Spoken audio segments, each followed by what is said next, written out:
Hey guys, I'm Sunday here with my first track ride. Yes, this is Aston Hill, surface to air. So I'm starting off with a nice jump in there, straight after a new rolling they've got at Aston Hill. First couple of berms, then we've got another table, and we're going across the fire road into the famous bomb hole, which, yeah, we've had a few crashes on that, hit the tree a few years past. This is where we duck off into surface to air. So, straight off the drop, around the first corner, then we come into a small drop, into a slightly larger drop, which you can pretty much send as deep as you want and into the berm. We've got another table there, into a berm, a few nice braking bumps on that one.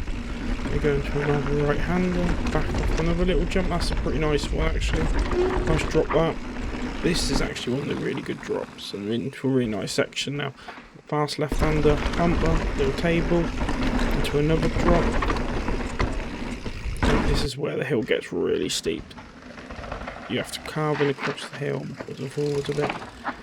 Really nice. Then we go across a little ladder, then we drop down. These steps are a bit awkward, they're a bit too short. I think if a bit more speed you could probably double them. This drop is pretty gnarly. There's a few people I spoke to about it that have done it and they said it's not fun to actually hit. I wasn't feeling up to it yet. I think by the end of the year we'll do it. I feel confident enough to do it. So then we go across and hit that gap, then we got a drop off the other side. You have to hold your speed up to step up. I don't have enough speed, so I took this little step up.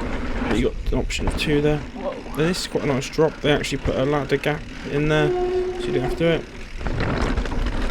A little double in the middle, to another step up, which you can make as big as you want.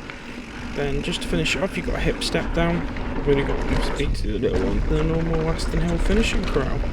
And that wraps up our run of surface to air. This was my second run of the track, and I really enjoyed it. And if you're still watching after that, please leave the video a like. Also, leave your comments in the comment section below. If you really like the video, maybe think about giving us a subscribe. Also, don't forget to click the notification bell so you're notified when our new videos go live. Cheers for watching, and I'll catch you in the next video.